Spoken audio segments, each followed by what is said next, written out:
tema kita itu tahun ini the years of decision, tahun-tahun keputusan.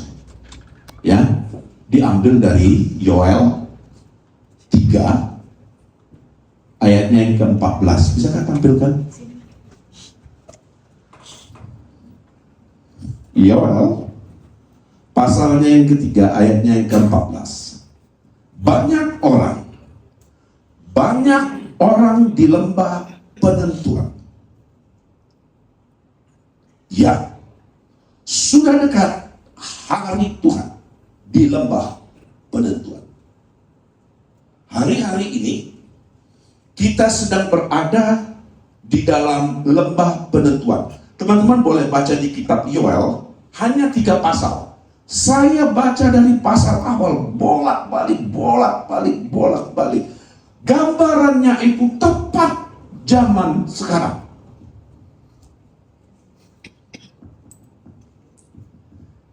Kitab Yoel sederhananya adalah Tuhan bekerja membela umatnya. Dan dari kitab Yoel dikatakan bahwa aku akan mencurahkan rohku kepada orang-orang muda. Tolong kita baca sebentar Yoel pasalnya yang ke-2 ayatnya yang ke-28, melompat 1 pasal. Yoel 2 ayat yang ke-28. Kemudian pada hari itu akan terjadi bahwa aku, kata Tuhan, akan mencurahkan rohku ke atas semua manusia, maka anakmu laki-laki dan perempuan. Laki-laki dan yang di tengah-tengah nggak dipakai Tuhan. Setengah laki-laki, setengah perempuan. Nah, itu nggak dipakai, ya. Yang laki-laki saja atau yang siapa yang laki-laki di sini? Ya, ada yang ragu-ragu, cuy. Ada yang ragu-ragu. Laki-laki dan perempuan, semuanya kita akan dicurahkan roh Tuhan ini. Orang-orangmu yang tua akan mendapat mimpi. Teruna-terunamu akan mendapatkan penglihatan-penglihatan. Juga ke atas hamba-hambamu laki-laki dan perempuan akan kucurahkan rohku pada hari itu. Pencurahan roh ini sudah terjadi, sudah dimulai sejak zaman Pentakosta. 40 hari setelah Yesus wafat. 50 hari setelah Yesus wafat. Dicurahkan roh itu. Itu adalah awal, permulaan. Dan kita sekarang masih hidup di dalam periode pencurahan roh itu. Amin. Untuk apa? Mundur lagi di Yoel. Yoel pasalnya yang pertama. Yoel masih pasalnya yang kedua. Yoel pasalnya yang kedua, ayatnya yang ke-12, mundur ya. Waduh, ini penting ya. Tetapi sekarang juga, at this moment, demikianlah firman Tuhan sangat tegas. Berbaliklah kepadaku dengan segenap hatimu.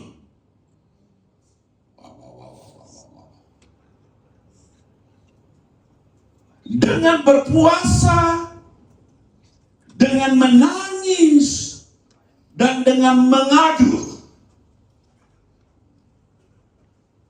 Koyakkan hatimu, dan jangan pakaianmu. Mengoyakkan pakaian itu sebagai tanda pertobatan. Tetapi Tuhan tidak ingin melihat ritual-ritual yang gak perlu. Tuhan menginginkan ada terjadi pertobatan di dalam hati kita. Lanjutnya,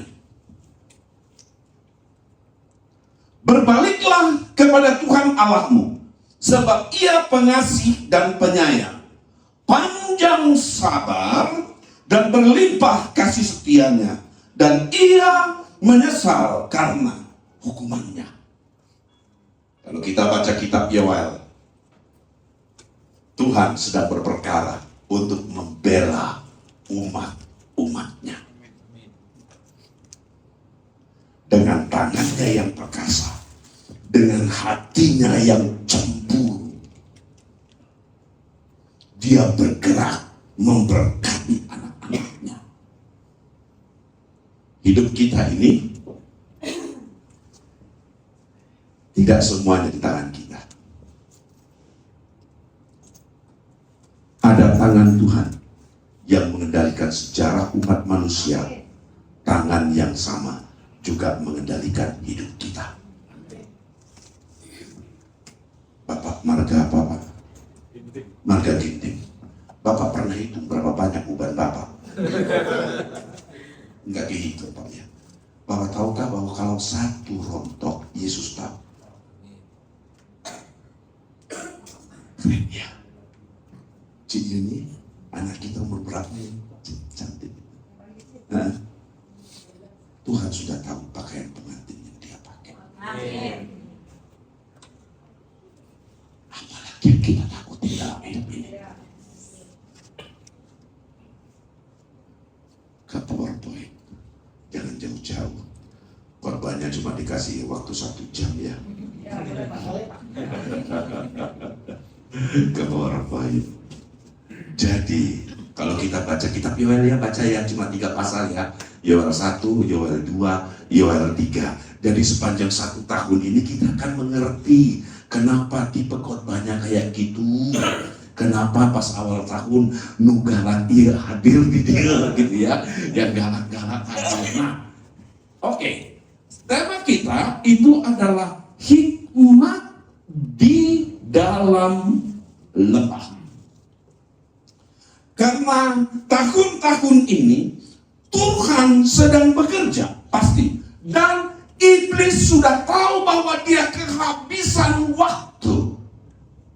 Sehingga iblis bekerja luar biasa di akhir-akhir tahun ini, di akhir-akhir ini. Saya melihat pekerjaan iblis, ngeri saya.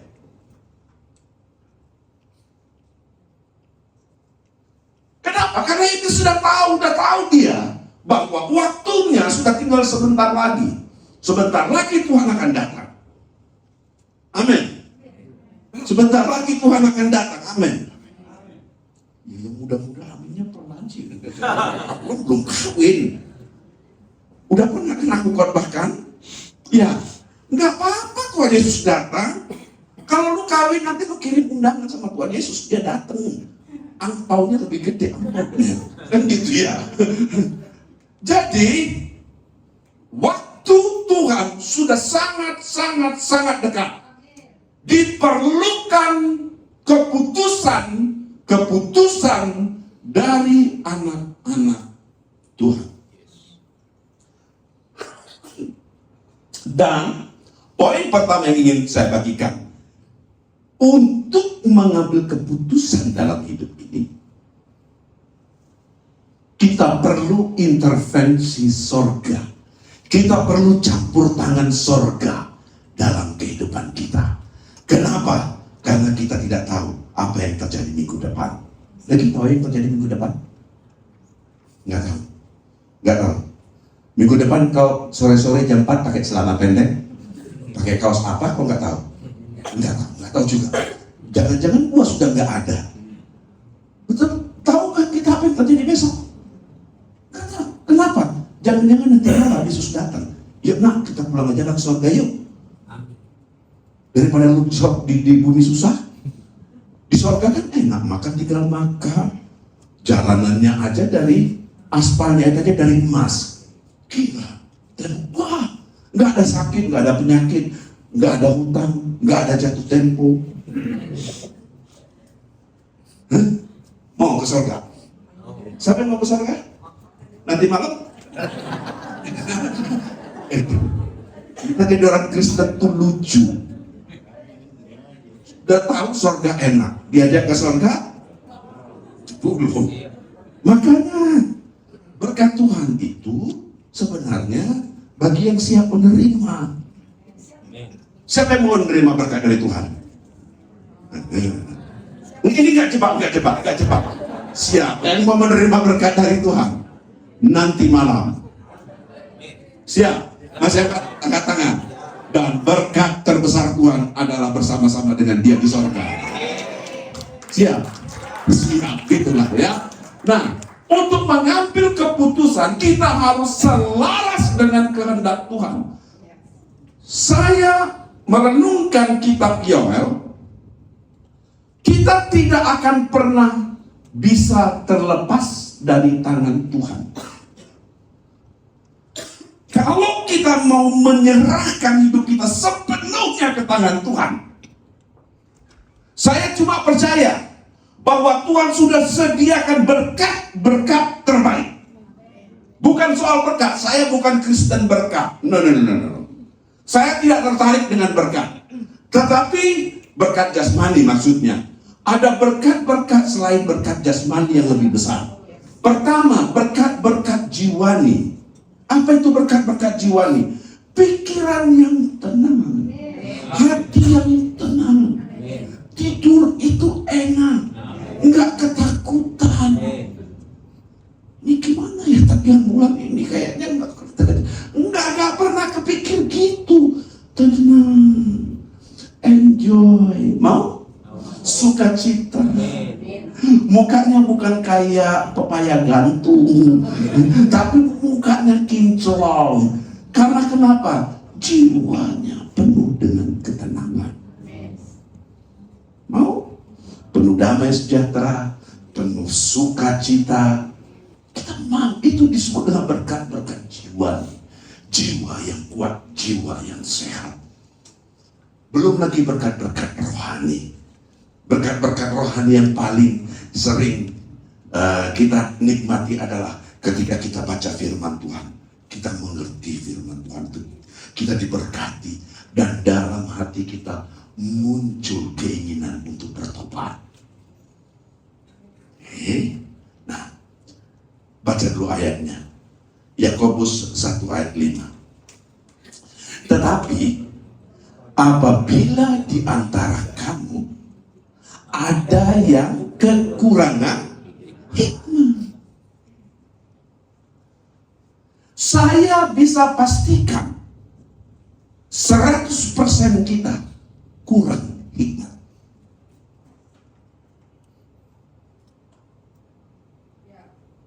100% dari kita kekurangan hikmat Tuhan. Hendaklah ia memintakannya kepada Allah. Kata memintakan kepada Allah ini adalah mengemis kepada Allah.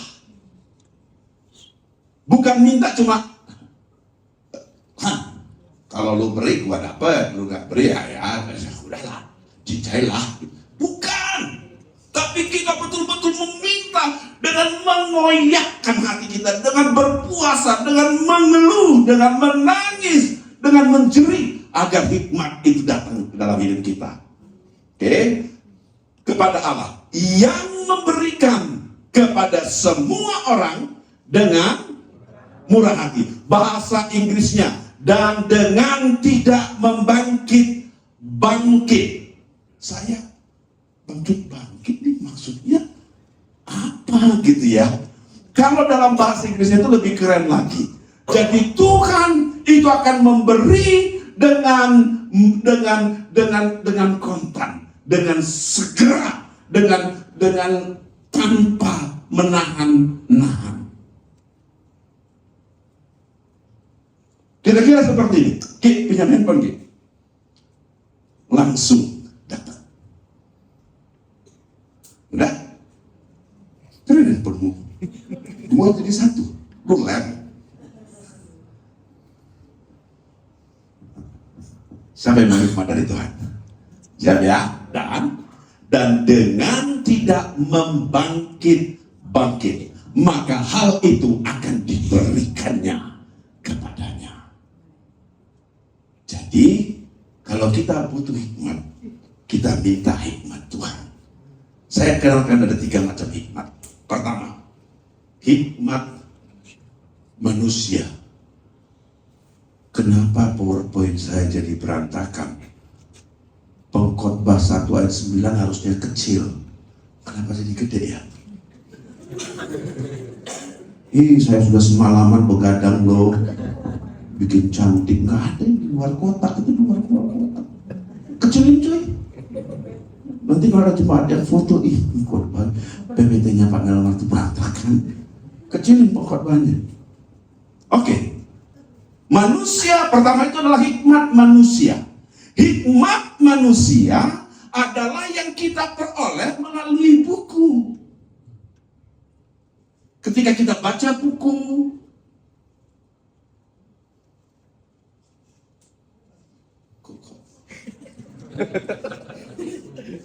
dan ayat-ayat temanya mundur cuy. Nah, ayat-ayat temanya Pengkhotbah 1 ayat 9 itu dikecilin aja, ya. Nggak akan saya buka kok. Oke. Hikmat itu kita dapat dari melalui buku, melalui pengalaman.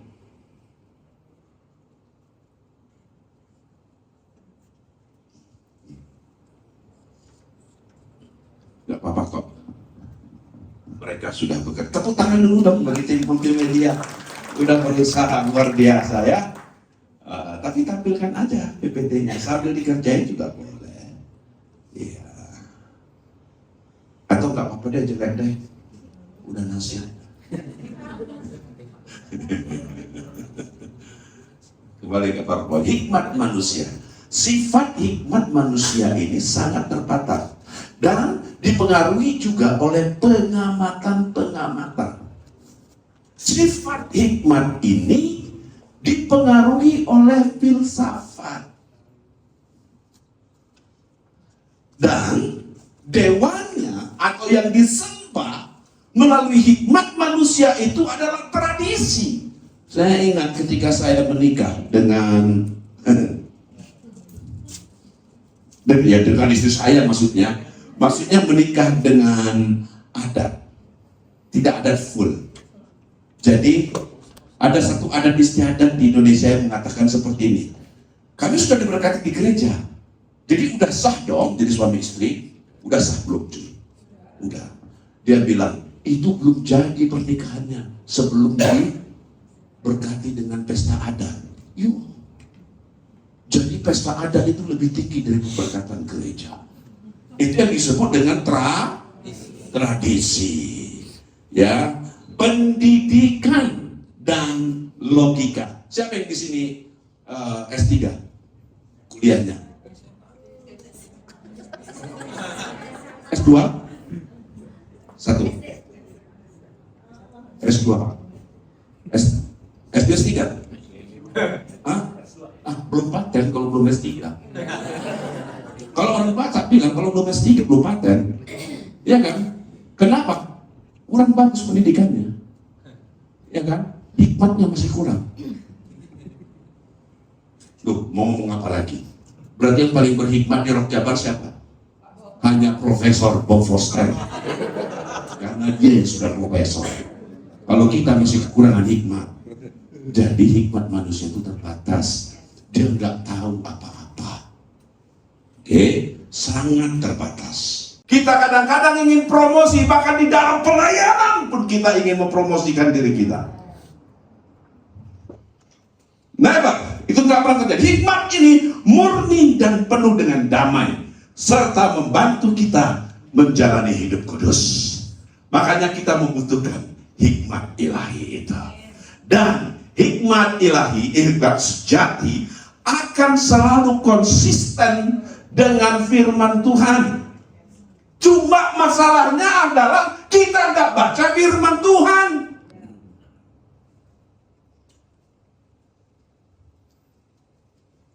Kita percaya kita mengaku orang Kristen, tapi Alkitab nggak pernah kita sentuh.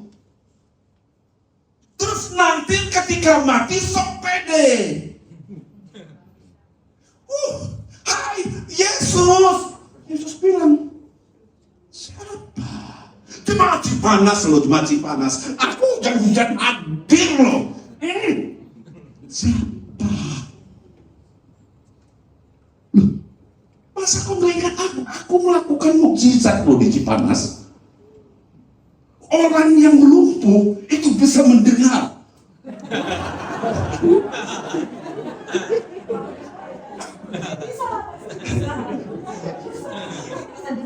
Makanya Yesus bilang, lu siapa? Gua gak kena. Sorry cuy. Kenapa? Lu baca kitab juga kagak pernah.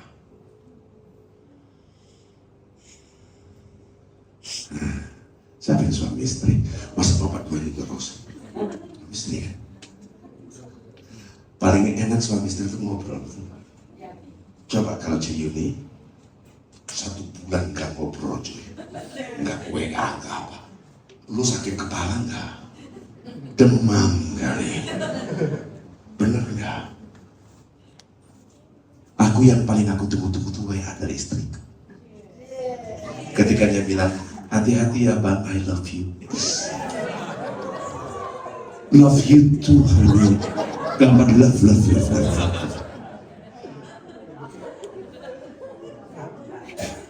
Sehingga ketika saya pulang ke rumah, saya dengan santai bisa masuk rumah, langsung masuk dapur, makan. Cuy, lu masuk ke dapur gua, masuk ke rumah gua, masuk ke dapur, belum tentu diterima istri saya. Lu siapa?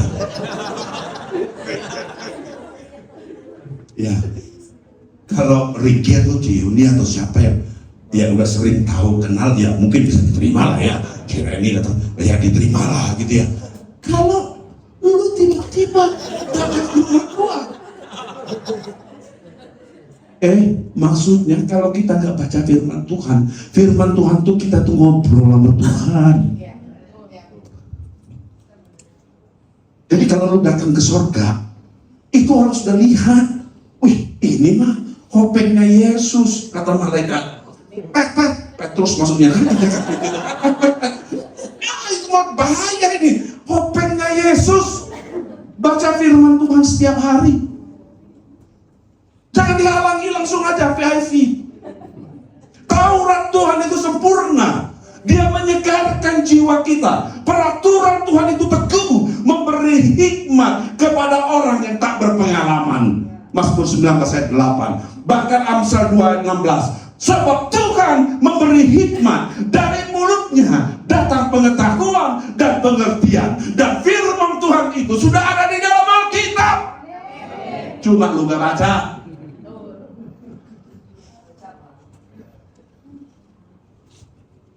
Jangan mati dulu sebelum beres dari Wahyu sampai Kejadian. Hah? Tahu ini urutan kitabnya, baca kagak? Ya, oke, cewek-cewek yang cantik-cantik, pastikan cowok yang datang kepadamu, ketika dia datang jangan kau tanya, kau punya harta apa? Tanya, kau sudah habis belum dari Kejadian sampai Wahyu? Kalau belum, pergi, baca dulu. Baru PDKT sama gua. Itu baru cowok yang keren, cewek yang keren. Amin. Jadi kau sebelum mendekati cewek cantik, pastikan dulu Kejadian sampai Wahyu beres, oke?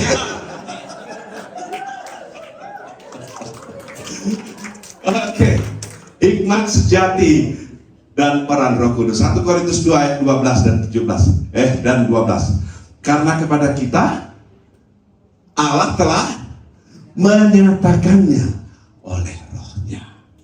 Kasih tahu diri kita, di dalam diriku, ulangi kata-kata saya, di dalam diriku ada Roh Kudus. Sekali lagi, di dalam diriku ada Roh Kudus. Jadi Roh Kudus itulah yang kita ajak ngobrol setiap hari. Oke, karena sebab Roh menyelidiki segala sesuatu, bahkan hal-hal yang tersembunyi di dalam diri Allah. Siapakah kalangan di antara manusia yang tahu apa yang terdapat di dalam diri manusia selain roh manusia itu sendiri yang ada di dalam diri dia? Aku kok lupa namanya. Herdi. Gua nggak akan pernah tahu di dalam diri dia siapa. Dia lagi mikirin apa? Kayaknya serius. Waktu dengar khotbah dia, kayaknya bakal bertobat. Enggak, yang bikin makan di mana ya? Duit cuma segini. Dari mana gua tahu apa yang dia pikirin? Yang tahu itu siapa? Ya dia sendiri. Ya, yang tahu kerjaan kita di kamar mandi pun Tuhan. Siapa yang tahu? Diri kita sendiri. Ya, lu ngapain malam tadi di kamar? Tuhan tahu. TikTok siapa yang lu buka, nyimpang kemana? Lu yang tahu. Betul? Dosa apa yang sudah kau buat? Lu yang tahu. Cewek gimana yang mau kau inginkan untuk jadi istri? Ini udah kawin semua. Cuma lu yang tahu kan ya?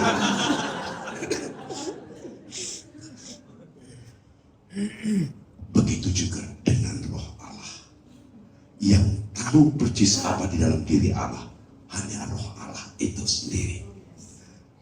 Dan kamu demikian pula lah tidak seorang pun yang tidak orang tahu apa yang terdapat dalam diri Allah selain roh Allah itu. Kita tidak menerima roh dunia, tapi roh yang berasal dari Allah. Baikkah Tuhan kita? Agar kita bisa mengerti Tuhan kita, dia taruh rohnya di dalam diri kita. Tetapi sebelum ditaruhnya rohnya di dalam diri kita, karena roh itu roh yang kudus, bukan roh kudis, maka hidup kita pun harus kudus.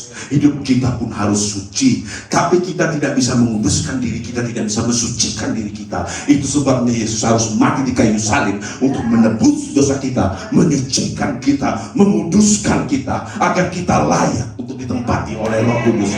Tanpa kehadiran kematian Yesus di kayu salib, maka iman kita itu menjadi sia-sia. Dan wisdom in the body, hikmat ilahi dalam pengambilan keputusan. Hikmat sejati akan selalu konsisten dengan firman Tuhan. Hikmat sejati dan peran Roh Kudus kita sudah tahu. Dan yang pasti adalah God bless you.